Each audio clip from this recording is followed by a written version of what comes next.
Hello प्यारे साथियों, आप सभी का स्वागत है एक बार फिर से आपके अपने मनपसंद यूट्यूब चैनल जिसका नाम है learn and grow by Raj sir में। तो प्यारे बच्चों, आज के इस वीडियो में हम लोग पढ़ने वाले हैं कक्षा 9वीं की बायोलॉजी यानी कि जीव विज्ञान, जो कि बिहार बोर्ड की होने वाली है। प्यारे बच्चों, आज की इस वीडियो में हम लोग देखने वाले हैं चैप्टर नंबर 4, जो कि काफी इंपॉर्टेंट चैप्टर है प्यारे बच्चों, जिसका नाम है स्वास्थ्य एवं रोग, मतलब हेल्थ एंड डिजीज। ये जो आज का वीडियो है वो काफी आसान भाषा में होने वाले हैं और आज की इस बायोलॉजी में जो भी बातें होगी काफी इंपॉर्टेंट होगी। तो प्लीज इस वीडियो में बने रहें और क्लास को बिना किसी देरी का स्टार्ट करते हैं। और देखिए आज का सबसे पहला टॉपिक क्या है। तो चलिए प्यारे बच्चों, उस पहले क्लास को स्टार्ट करने से पहले सबसे पहले हम लोग देखेंगे एक मोटिवेशनल लाइन को, जो हमें पढ़ने के लिए थोड़ा सा जिज्ञासा बनाए। तो प्यारे बच्चों, मोटिवेशनल लाइन आपके सामने है। किसी के पैरों में गिरकर कामयाबी पाने के बदले अपने पैरों पर चलकर कुछ बनने की ठान लो, यानी कुछ करने की ठान लो। प्यारे बच्चों, किसी के आगे झुकने से बेहतर है कि अपने आप को इतना संघर्ष करो कि एक दिन इतिहास रचे और आपका नाम हो, इस बच्चे ने कुछ करके दिखाया। तो चलिए प्यारे बच्चों, क्लास को स्टार्ट करते हैं और देखते हैं। सबसे पहला टॉपिक हमारा आता है स्वास्थ्य। जैसा कि हमारा चैप्टर का नाम है स्वास्थ्य एवं रोग, तो सबसे पहले आती है बात स्वास्थ्य क्या है। तो चलिए हम लोग पढ़ते हैं, यानी स्वास्थ्य मतलब हेल्थ के बारे में। प्यारे बच्चों, ये जो परिभाषा है, ये परिभाषा हमारे WHO ने दिया था, जिसका नाम है वर्ल्ड हेल्थ ऑर्गेनाइजेशन। ठीक है, ऑर्गेनाइजेशन, यानी ये डिफिनेशन दिए थे कि भैया किसी भी व्यक्ति की मानसिक यानी कि माइंड, दिमाग, मानसिक हालत, शारीरिक यानी स्वास्थ्य और सामाजिक रूप से अच्छे होने की जो स्थिति होती है उसे हम लोग कहते हैं स्वास्थ्य। ये परिभाषा WHO साहब ने दिए थे, वर्ल्ड हेल्थ ऑर्गेनाइजेशन ने इनका डिफिनेशन दिया था। क्या परिभाषा प्यारे बच्चों? स्वास्थ्य क्या होता है? तो किसी व्यक्ति की मानसिक, कोई भी शख्स है, कोई भी आदमी है, उनकी अगर मानसिक स्थिति अच्छी हो, शरीर से वो स्वस्थ हो और समाज में जो अपने विचार विमर्श अच्छे रख करके रहते हो, ऐसे लोगों को हम लोग कह सकते हैं कि वो आदमी बिल्कुल स्वस्थ है, इसे हम स्वास्थ्य कहते हैं। प्यारे साथियों, स्वास्थ्य की बात करें वो दो तरह की होती है। स्वास्थ्य आपके दो तरह के होते हैं। पहला हो जाता है शारीरिक स्वास्थ्य एंड दूसरा होता है मानसिक स्वास्थ्य। तो सबसे पहले हम लोग समझेंगे शारीरिक स्वास्थ्य के बारे में। शारीरिक स्वास्थ्य नाम से ही स्पष्ट है, शारीरिक मतलब शरीर। तो इसमें हमारे शारीरिक अंग मतलब शरीर में जितने भी अंग है, चाहे वो इंटरनल हो या एक्सटर्नल हो, दोनों हमारे शरीर के जितने भी अंग हैं वो सभी शामिल आते हैं किसमें? शारीरिक स्वास्थ्य में, जिसे हमें नियमित रूप से ध्यान रखना चाहिए। जैसे सही भोजन चाहिए हमें हमें अपने स्वास्थ्य यानी अपने अंगों की मरम्मत के लिए, अपने आप को अच्छा फील करने के लिए, अपने आप को एनर्जेटिक फील करने के लिए सही भोजन की जरूरत है। प्रतिदिन यानी डेली आपको एक्सरसाइज करनी चाहिए। पर्याप्त मात्रा में नींद, जो एक टाइम फिक्स है कि भैया 5 घंटे, 6 घंटे, 8 घंटे, जो भी आदमी की एज है उसके अकॉर्डिंग वो नींद आपको लेनी होगी। और किसी भी प्रकार की नशीली पदार्थों का त्याग करना होगा। तो आप शरीर से स्वस्थ है, समझ रहे हैं? शारीरिक स्वास्थ्य जिसमें हमारा शारीरिक अंग शामिल होता है, जिसे हमें अच्छे से नियमित रूप से ध्यान रखना चाहिए। जैसे सही आहार होना चाहिए, भोजन जो हम लेते हैं वो हमारा साफ सुथरा होना चाहिए, सब्जियां जो मार्केट से आती है उनको धो करके खाना चाहिए, फलें जो हम लाते हैं उन्हें हम साफ करके खाना चाहिए, ताकि हमारा शारीरिक स्वास्थ्य अच्छा बना रहे। ठीक है, चलिए, नशीली पदार्थों से बिल्कुल दूर रहना है तो आपका शारीरिक स्वास्थ्य अच्छा रहेगा। बढ़ते हैं अगला, दूसरा जो हमारा है वो मानसिक स्वास्थ्य है। तो मानसिक स्वास्थ्य बाबू हम कहते हैं, इसका मतलब ये होता है कि हमें अपने मानसिक स्थिति स्थिर प्लस सकारात्मक यानी कि पॉजिटिव रखना चाहिए। हमारा जो माइंड है ना प्यारे बच्चों, वो हमेशा क्या रखना चाहिए? अस्थिर रखना चाहिए, मतलब शांत रखना चाहिए। दूसरी बात, हमेशा पॉजिटिव सोचना चाहिए, निगेटिव नहीं। हम इसमें स्ट्रेस का प्रबंधन होता है, जो चिंता करने की बात होती है उससे भी स्वास्थ्य खराब होते हैं। जैसे मान लीजिए किसी बात को लेकर के आप डिप्रेशन में हैं, स्ट्रेस लेकर के रखे हुए कि भाई इतना सारा बोधरेशन काम है, टेंशनलाइज बन के रह रहे हैं, तो ये आपके माइंड को इफेक्ट करेगा, जिससे आपका स्वास्थ्य खराब होगा। इस टॉपिक में स्ट्रेस का मैनेजमेंट रहता है, चिंता कम करने के तरीके, पॉजिटिव हमेशा विचारधारा, जो भी आप सोचते हैं सही तरीके से सोचे, अच्छी चीजें सोचे, सही सामाजिक बर्ताव रखे, ये सभी आपके शामिल होते हैं किसमें, मानसिक स्वास्थ्य में। मानसिक स्वास्थ्य मेरे बच्चों हमारे जीवन में काफी ज्यादा महत्वपूर्ण है। हमारे मस्तिष्क में भी विचारधारा आती है, हमारे दिमाग में भी बहुत सारी विचारधारा आती है, उसे एकदम बिल्कुल सही डायरेक्शन में रखने की जरूरत है। तो आप कह सकते हैं कि भैया वो आदमी या हम लोग मानसिक रूप से स्वस्थ है। समझ रहे हैं? मानसिक स्वास्थ्य क्या होता है, इसका मतलब ये हो गया कि हमें अपने मानसिक स्थिति को शांत रखना होगा और हमेशा पॉजिटिव सोचना होगा। बहुत सारे मन में विचार आएंगे, बहुत सारे सोचने की चीजें आएगी, लेकिन आपको हमेशा याद रखना कि मुझे अच्छी चीज सोचनी है, तो आप अपने आप को स्वस्थ महसूस करोगे। ठीक है?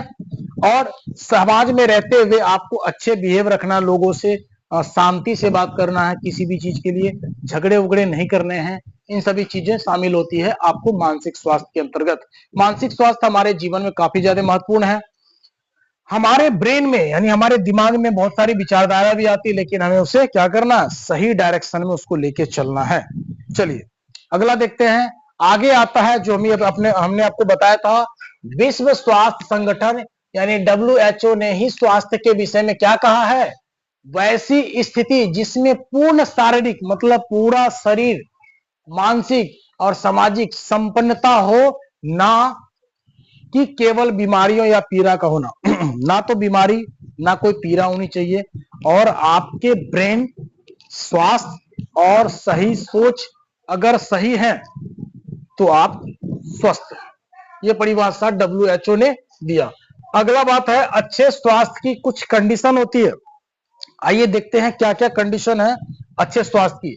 मतलब अगर हमें स्वस्थ रहना है, परिपूर्ण रूप से अच्छा रहना है, उनकी कुछ मूल आवश्यकताएं होती है, जिसमें सबसे पहला प्यारे बच्चों संतुलित आहार यानी बैलेंस डाइट। ओके, संतुलित का मतलब एकदम बैलेंस होना चाहिए। जैसे कोई भी भोजन हम खा रहे हैं, एक सिस्टमेटिक तरीके से खाएं, साफ सुथरा भोजन हो, ये सभी चीजें।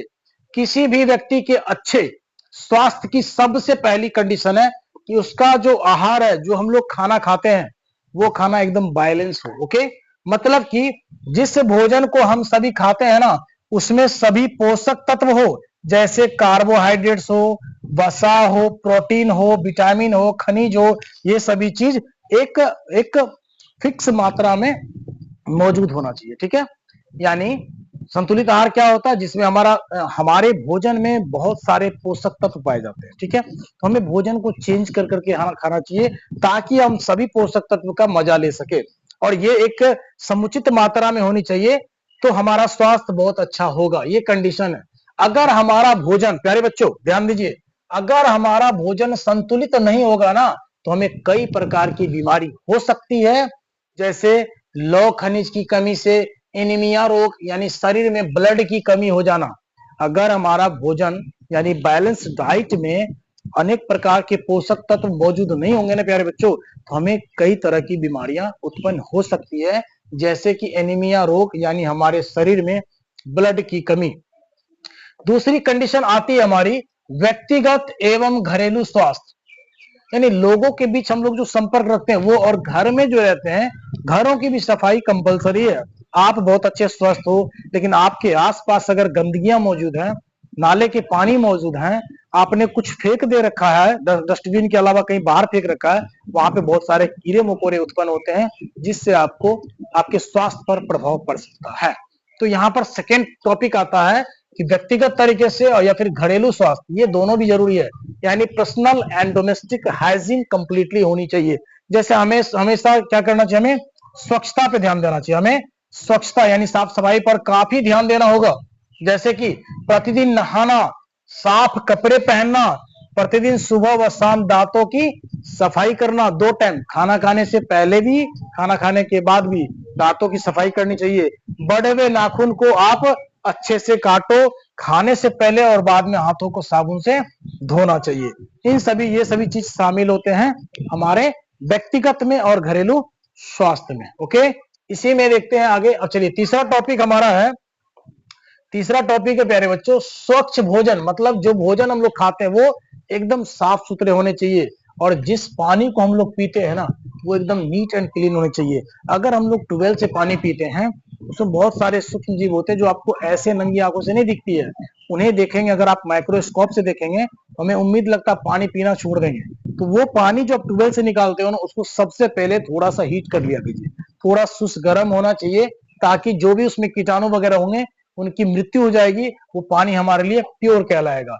तो तीसरा टॉपिक है साफ भोजन और जल, यानी क्लीन फूड एंड वाटर। तो बाजार से हम लोग कई प्रकार के सब्जी फल को अक्सर लाते हैं, घरों में खाने के लिए लाते हैं, तो उसमें क्या होते हैं प्यारे बच्चों, बहुत सारे अत्यंत सूक्ष्मजीव पाए जाते हैं, छोटे छोटे कीड़े मकोड़े होते हैं वो मौजूद है। इसलिए उसे खाने से पहले हमें क्या करना चाहिए, उस सब्जी या फल को अच्छे से साफ पानी में धो लेना चाहिए, पके हुए भोजन को साफ सुथरे और ढके हुए बर्तनों में रखना चाहिए। अगर शुद्ध पेयजल की व्यवस्था ना हो प्यारे बच्चों तो पानी को उबाल कर यानी कि सुस गर्म करके पीना चाहिए, ताकि उसमें मौजूद जितने भी सूक्ष्म जीव है उनकी डेथ हो जाए। ओके, चलिए अगला देखते हैं चौथा नंबर में। अब अगला बात आता है शुद्ध एवं स्वच्छ हवा, ये भी जरूरी है। अगर हम शरीर से स्वस्थ हैं, हमें खाना अच्छा मिल रहा है, सही आहार मिल रहा है, हमें रहन सहन अच्छा मिल रहा है, लेकिन अगर वायु अच्छी नहीं मिल रही है तो इससे भी आपको बीमारी हो सकती है। तो स्वच्छ वायु के लिए हमारा घर पर्याप्त हवादार होना चाहिए, मतलब हमारे घर के आसपास पेड़ पौधे बिल्कुल लगाना चाहिए, क्योंकि उस पेड़ पौधे से ना प्यारे बच्चों हमें शुद्ध ऑक्सीजन का मजा मिलता है, जो हमारे स्वास्थ्य के लिए काफी ज्यादा इंपॉर्टेंट है। ठीक है, तो हमारा जहां भी घर होगा एक पर्याप्त मात्रा में हवादार होना चाहिए। अगर कोई परिवार रसोई घर में गैस स्टोव का प्रयोग नहीं कर सकता है तो उसे धुएं रहित चूल्हे, ऐसे चूल्हे जिससे धुआं कम दे, उस चूल्हे का प्रयोग करना चाहिए। वाहन एवं उद्योगों द्वारा निकलने वाली जितनी भी हानिकारक गैसें होती है उस पर कंट्रोल करने के लिए सरकार को ध्यान देना चाहिए। ठीक है, चलिए अगला है व्यायाम एवं विश्राम, यानी एक्सरसाइज और रिलैक्सन यानी रेस्ट।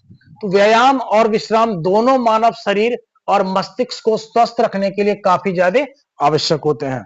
मतलब व्यायाम भी चाहिए और एक समय में आपको आराम करने की जरूरत होती है। आप 12-12 घंटा काम करते हैं, इससे भी आपको टायर्ड फील होता है, आपकी तबीयत खराब हो सकती है।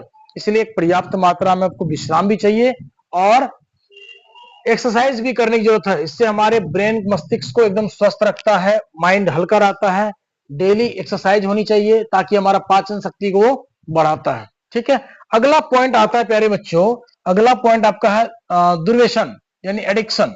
ये एडिक्शन क्या होता है, इसका मतलब ये होता है कि किसी भी प्रकार की कोई भी व्यक्ति जैसे नशा करते हैं, जैसे आपको स्मोकिंग करना, तंबाकू वगैरह चबाना, शराब का सेवन करना, इन सभी चीजों से उनको दूर होना होगा। इन पर सभी चीज से क्या हो सकती है, बीमारी हो सकती है। तो दुर्व्यसन में यही आते हैं कि जितनी भी नशीली चीजें हैं उनसे मानव को मुक्ति मिलनी चाहिए, वो उनको मुक्त करे, तभी जाके वो स्वस्थ फील करेंगे। इसीलिए इन सभी चीजों से दूर एकदम रहना चाहिए ताकि आपका स्वास्थ्य बिल्कुल बना रहे प्यारे बच्चों। ठीक है, चलिए ये सभी कुछ टॉपिक थे जो हमारे अच्छे स्वास्थ्य के लिए एकदम मूल चीजें हैं। इन सभी चीजों का पालन अगर हम लोग करते हैं तो बिल्कुल स्वस्थ फील करेंगे। चलिए अब अगला क्लास में हम लोग देखेंगे मानव रोग के बारे में पढ़ेंगे।